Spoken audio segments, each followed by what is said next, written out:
మనసంతా నువ్వే ఈటీవీలో సోమవారం నుండి శనివారం వరకు రాత్రి 8:30 గంటలకు ప్రసారం అవుతుంది ఈ సీరియల్. ఈ సీరియల్ ప్రేక్షకుల అభిమానం పొందింది అనడంలో సందేహం లేదు. అయితే ఈ సీరియల్లోకి రీసెంట్గానే కొత్త హీరో ఎంట్రీ ఇచ్చిన విషయం మనందరికీ తెలిసిందే. మరి ఈ సీరియల్లో సిద్ధార్థ్గా నటిస్తున్న యాక్టర్ గురించి ఈ వీడియోలో కొన్ని ఆసక్తికరమైన విషయాలు తెలుసుకుందాం. ఈ సీరియల్లో సిద్ధార్థ్గా ఎంట్రీ ఇచ్చిన యాక్టర్ అసలు పేరు మాగంటి వినోద్ చక్రవర్తి. మన తెలుగు అబ్బాయే, చూడ్డానికి చాలా హ్యాండ్సమ్గా ఉంటాడు. ఇక వినోద్ చక్రవర్తికి చిన్నప్పటి నుంచే నటనపై ఆసక్తి ఉండడంతో బుల్లితెరకి ఎంట్రీ ఇచ్చినట్టుగా తెలుస్తోంది. మొదట శ్రీమంతుడు అనే సీరియల్లో నటించాడు వినోద్.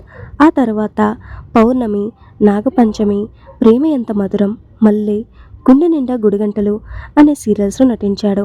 ఎన్నో వినూత్న పాత్రల్లో కనిపించిన వినోద్ ప్రస్తుతం ఈటీవీలో ప్రసారం అవుతున్న మనసంతా నువ్వే సీరియల్తో పాటు ఆరో ప్రాణం అనే మరొక ఈటీవీ సీరియల్లో కూడా నటిస్తున్నట్టు తెలుస్తోంది. ఇక వినోద్ సోషల్ మీడియాలో చాలా యాక్టివ్గా ఉంటూ ఎప్పటికప్పుడు తనకు సంబంధించిన బ్యూటిఫుల్ ఫొటోస్ని షేర్ చేసుకుంటారు. ఈ వీడియోలో వినోద్కి సంబంధించిన మరికొన్ని బ్యూటిఫుల్ ఫొటోస్ని మీరు చూసేయండి. మరి మనసంతా నువ్వే సీరియల్లో మన వినోద్ నటన మీకు ఎలా అనిపించిందో మాకు కామెంట్స్ ద్వారా తెలియచేయండి. ఈ వీడియోపై మీ అభిప్రాయాన్ని కామెంట్స్లో చెప్పండి. ఈ వీడియో కనుక మీకు నచ్చినట్లయితే లైక్ చేయండి, షేర్ చేయండి, కామెంట్ చేయండి. Thanks for watching. అలాగే వినోద్ చక్రవర్తికి రియల్ లైఫ్లో ఇంకా పెళ్లి కాలేదు.